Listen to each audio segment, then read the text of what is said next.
First of all, thank you for your messages about Terry Christian from Tuesday's episode. And if you needed any more Oasis content in your life and you haven't heard it, it's in the feed. Now to another 60-something who divides opinion today. We have no other choice, given the situation that we're in. Those with the broadest shoulders should bear the heavier burden. This is Liz back in for Neil. So, if the Prime Minister really does think that, why was one of his first moves to take money away from 10 million pensioners? I mean, it was basically Labour's first big policy announcement, scrapping the Winter Fuel Allowance, which is about 300 quid a year to help with energy bills for all but the very poorest pensioners. And it's not gone down very well at all. Older people struggling with the cost of living want to know why they've been singled out. Some Labour MPs are already plotting a rebellion and the government's only been in power for 8 weeks. It's just not a good look when winter is on its way. Today, we ask how Labour got itself into a bit of a mess and if there's a way out of it. So the first person that we should speak to today, I think, is our political correspondent, Serena Barker-Singh. She's been in Westminster and covering a big meeting. The people that are there are ministers, the big energy companies, charities, people like Citizens Advice Bureau, and they are warning that there are lots of vulnerable people who are just not going to be able to cope with bills rising, and they will rise because the energy price cap has gone up, and that means that bills will go up as well by about 10% on average from October. So, Serena, tell us about this meeting, first of all. Essentially, it's because they're very aware that this winter, although energy prices are down from sort of the peak that we saw about 2 years ago, two things are happening. So there's a 10% rise to the cap, which keeps prices low. And then also for pensioners, Rachel Reeves has recently cut the Winter Fuel Allowance. So they're essentially worried that maybe in the winter there might be this perfect storm when people start using central heating again and using much more energy, that they might be struggling to pay their bills. And so do we know what came out of that meeting? They're aware that this crunch point might happen. Obviously, they've all got different competing issues, right? So the government are trying to save, that they think, £1.4 billion with cutting this winter fuel allowance. The energy companies are worried how customers are going to pay. And then also you've got people like Ofgem, Energy UK in the middle, who are kind of squaring these two competing demands. And how can everyone get what they need out of it? I think the energy companies are saying there are things that they can help. So they can have payment plans, for example. They are giving specific advice to customers and also longer payment plans, for example. The government are trying to get as many pensioners eligible for pension credits to sign up as they can. But essentially, they know that some people will fall through the cracks, and for some people, this winter will be quite a difficult winter for them. So it was a bit of an ideas meeting, basically. Yeah. It was like, these are the problems, these are the potential solutions. We haven't had a huge flagship policy that's come out of it today, but we may do in the future. Yeah. Okay, so let's go back to this winter fuel payment. MPs are telling me that they're hearing about it on the doorstep from their older constituents who are saying, hang on, we just voted in a Labour government, we're struggling with the cost of living, and now they're taking hundreds of pounds off us every year, we're not rich. Well, yeah, I think it did come as a surprise to a lot of people, as you say. And it's quite a lot of people that will be affected. So Age UK think about 2 million pensioners will be in serious trouble, which means they'll struggle to heat their homes this winter. And usually you have like a tapering off system in these kind of policies. So you gradually allow people to get to grips with this. So they don't feel like immediate pain of like losing hundreds of pounds overnight. Yeah, exactly. So this is quite extreme that they've just suddenly said all these people are no longer getting it. So I think it is quite surprising, but also I think what's happening, and you'll see from Keir Starmer's speech yesterday, they're essentially saying the last 14 years of Conservative rule were much, much worse than we thought. We've got this massive, massive hole, and we're going to have to do things that we didn't even conceive of having to do. And that's kind of a way of explaining why they might have to do some uncomfortable things. That's their big message now, and that's what they're going to be teeing up into the budget. They're giving strong signals that it's going to be quite a painful budget. Yeah, so it sort of plays into that whole narrative of like, you know, there's no money, we have to make these difficult decisions.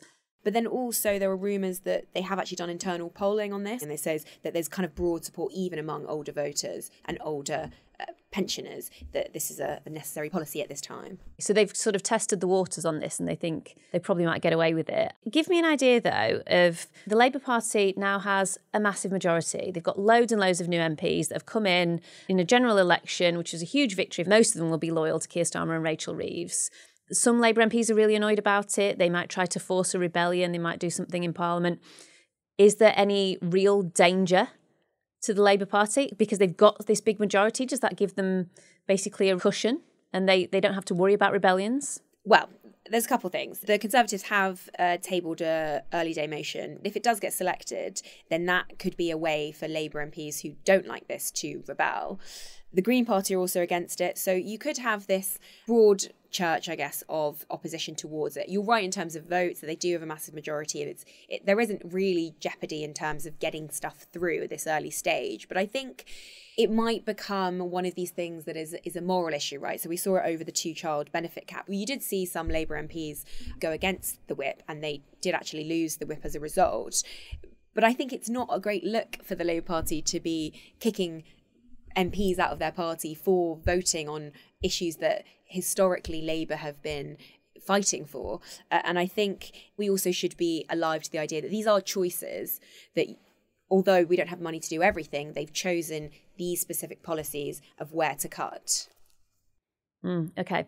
Are we getting even close to kind of U-turn territory, watering it down type of territory? Or would you expect that because of the backlash that's happened, we'll get a bit of something maybe in the budget from Rachel Reeves to sort of head off a full-on rebellion?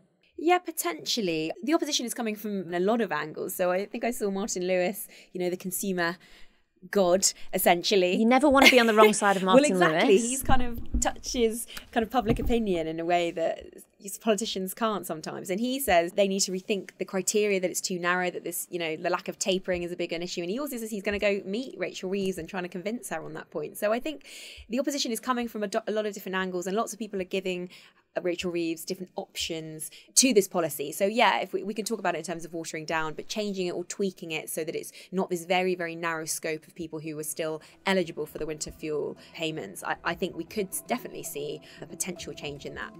So as Serena just said, there are lots of people coming forward with solutions to this problem of rising energy bills, and we will be speaking to one of them after this break. So he wasn't at today's big meeting, but he probably should have been, because Sam Robinson from the think tank, the Social Market Foundation, knows this policy area inside out and has put forward some detailed suggestions on how the government can support those who are struggling. First of all, Sam, break this down for us. Who will be affected by the government's plans and how much money is this going to free up? So the winter fuel payment is a universal payment. It goes to anyone over the age of 65. At the moment, it reaches 11.5 million households or so. And what the government have been saying is to restrict the winter fuel payment to only those on pension credit. And that will take it from roughly 11.5 million households getting the payment to just 1.5 million potentially. There has been discussion about this for quite a long time, hasn't there? Because this has never been a particularly efficient way to support people who can't afford their energy bills, because we've heard stories about the winter fuel payment being handed out to millionaires who have wanted for there to be a process for them to hand it back because they just simply do not need it. Yeah, there's been lots of anecdotal stories about people getting the winter fuel payment and making a point of its inefficiency by buying a nice bottle of wine or something with the money, which is why lots of policy people over the years have been saying it's a bad way of spending money, basically. We're spending currently 2 billion or so on that at the moment, and the changes that the Labour government are talking about at the moment would probably save something like 1.4 billion or so. So you've been looking at an alternative scheme that already exists that you think would be a more efficient way of helping people who are struggling with their bills and could actually save more money than these planned cuts. Is that right? So there's another scheme called the Warm Home Discount, which also aims to help people with energy bills. And that's open to people with pension credit or on people on means-tested benefits who have high predicted energy costs. And that's arguably a much better way of targeting support. You're talking about people who are having to fork out lots of their money on energy bills. The problem with the warm home discount at the moment is it's just a flat £150 that households get. And since it was introduced in the early coalition days, it's really fallen behind inflation and energy costs. So it's not giving enough support. And also, it doesn't really take into account the different levels of need that households may have for support with energy bills. So what we're saying is a better way of directing the spending that was going on the winter fuel payments is to expand the warm home discount so households are getting more meaningful support with their energy bills. And we also talk about breaking it into bands. So, households with higher needs can get a higher rebate with the warm home discount. Now, lots of MPs will be listening with interest to experts like Sam, who are setting out other ways that people can get help and support this winter, including Labour MP for York Central, Rachael Maskell. So, first of all, Rachael, I mean, you were one of the MPs that just stood for the Labour Party at the general election, and there was this message coming across from Keir Starmer and Rachel Reeves, loud and clear. There are going to have to be tough decisions made because the public finances are in a really bad way. Now they have made a tough decision and you are one of the MPs that are opposing it. So how did you get into this position? Well, first of all, we knew the public finances weren't good. And then to discover 21.9 billion missing, not declared to the Office of Budget Responsibility, showed they were in dire straits, the public finances. And of course, Rachel Reeves had to take really decisive action in July. So taking those decisions was incredibly tough. However, within the manifesto, we did say that we would protect people. So, of course, what we need to do is dig deep into those Labour values and to ensure that we are protecting the most vulnerable. Keir Starmer said that those with the broadest shoulders should carry that greater burden. And of course, when we're talking about vulnerable pensioners, that certainly isn't them. So we need to protect people this winter to ensure that they don't go cold. But let me get this right. I mean, you're talking about protecting the most vulnerable. The winter fuel payment is not being scrapped. It's being means tested. And the poorest pensioners will be protected. They will continue to get this payment. So what is it that you're arguing? To completely U-turn on this policy decision? There are 880,000 pensioners who aren't yet claiming the pension credit, and that's been a stubborn figure. So about 63% of pensioners eligible for it do get it. But we know above the pension credit threshold, there are many people which still experience fuel poverty, and that's borne out by many of the organisations identifying that actually we need to lift that threshold. Now, I think many of us would say that there are alternative ways of addressing this, for instance, through the taxation system. So it's a flat rate payment, and therefore there is no differentiation between the rich and the poor who get it. It certainly could experience that those people in the lowest incomes get the greater share of it. So I think we need to be creative. OK, so you're not suggesting that you want to see the winter fuel payment back as it was, as a universal benefit. You just want to see more done to protect the most vulnerable who are going to struggle to pay their energy bills this winter. Is that right? Well, that's right. I don't want anyone to experience fuel poverty this winter. But you don't want to go back to a situation where, millionaires are getting a winter fuel payment of a couple of £100 that, they spend on an expensive bottle of wine. Oh, absolutely. There are many people which don't need to claim the winter fuel allowance. No, as I say, there's different ways of clawing that money back if it is seen as a universal benefit, or to ensure it's better targeted. The question is, as we're on the curb of those cold temperatures creeping in, is what can be done within this window of time for this winter. And then, of course, we need a proper discussion around fuel poverty for future years as well. The constituents, the people that are actually struggling to pay their bills, what are you hearing from people? Because you're in the constituency now. You must be speaking to people on a daily basis who are struggling. What are they saying to you?